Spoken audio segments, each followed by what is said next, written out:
please tap from your own experience. How does one keep their voice pure?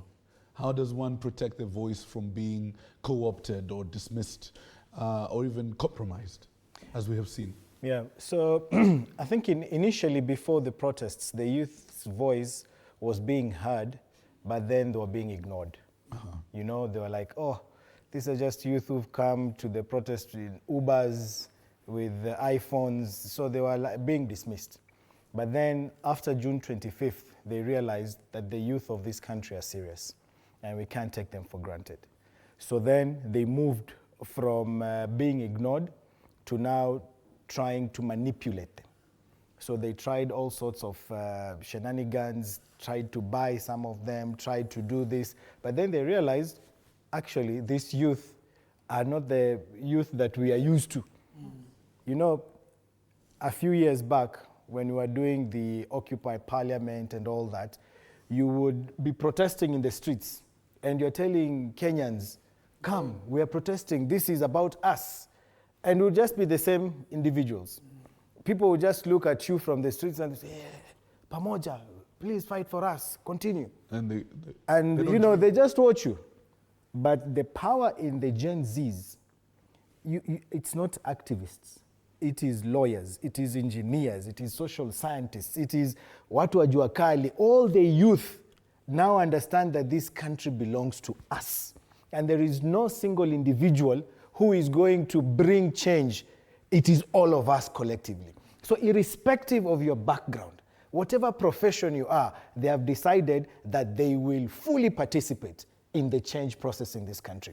That's why when they call for protests, it's hundreds of thousands, because it's not an activist issue. It's not a lawyer's issue.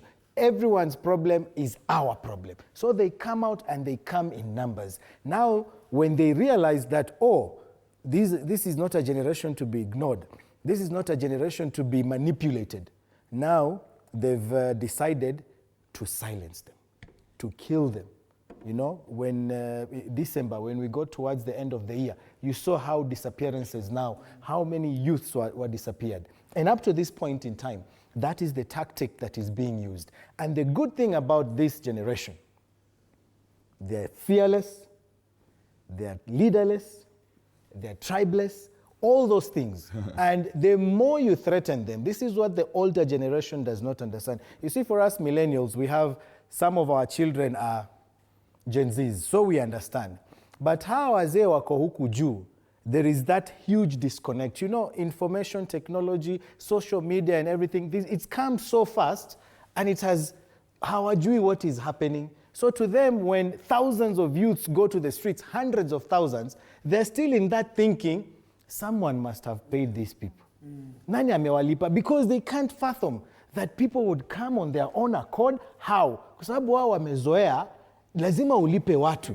So they start arresting people. Oh, it's Ford Foundation. Oh, it's Gachagua is funding them. Because they can't imagine someone used their own transport to go there. They don't understand that the more you threaten them, the more you kill them, the more you increase their anger to want to even do more. So now they're like, ay, si tumeua, na tumeua. Because in their generation, they're used to tukishika 1, 2, tafari na nani, wengine watanyamaza. This generation is not that generation.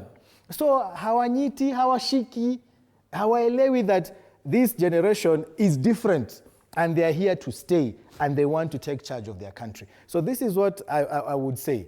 This generation is a blessing to this country, and it's not a blessing to this country alone. I was in Nigeria a few weeks ago. This generation is a blessing to the continent of Africa. They're following. And this time round, Africa will take lead, starting from Kenya and the youth who have shown that they can handle any pressure that comes on them.